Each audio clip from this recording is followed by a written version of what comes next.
Do nonprofit boards have fiduciary duties? Well, to answer that question, we probably first have to define what is a fiduciary duty. And my best definition that I found comes from a resource that I absolutely love called Board Source. And they define fiduciary duties as what board members are required to do. They are required to stay objective, unselfish, responsible, honest, trustworthy, and efficient. Furthermore, they're stewards of the public trust. So, a board member is a steward of the public trust and must always act for the good of the organization rather than the benefit of themselves. That's really the heart of a fiduciary duty, acting in the best interest of the organization and not self. They need to exercise reasonable care in all decision making without placing the organization under unnecessary risks. So that's the definition from Board Source.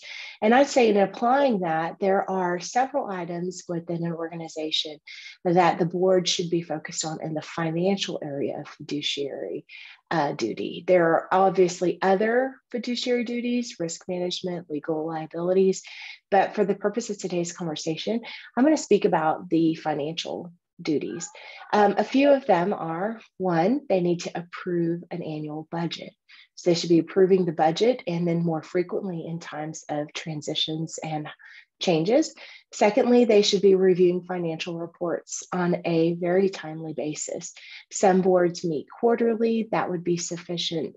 Some boards meet monthly. If a board meets annually, it's possible that more often than that would be necessary to have a financial report.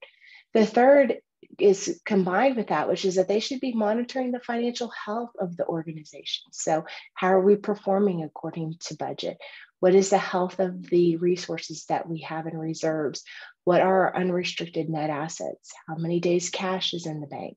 All of these are financial health indicators that should be monitored by the board on a regular basis. Number four, they have responsibility for making sure there are adequate internal controls or safeguards.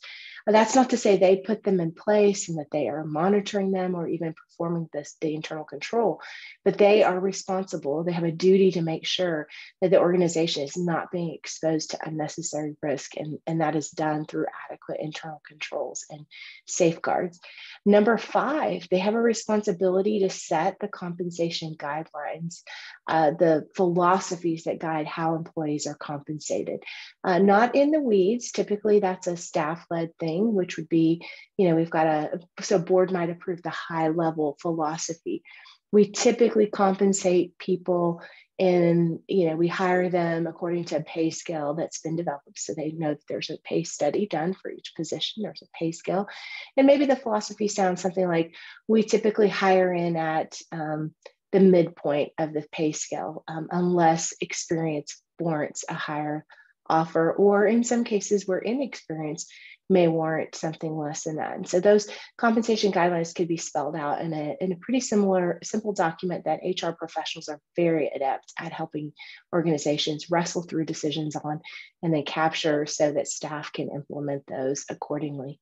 And then finally is the topic of tax compliance. And so, does the nonprofit have a requirement to file a 990? Are there solicitation requirements for filing within your state? Are there unrelated business income taxes? Have the payroll taxes been paid and filed timely? So those are all responsibilities that fall under the fiduciary duty of a board.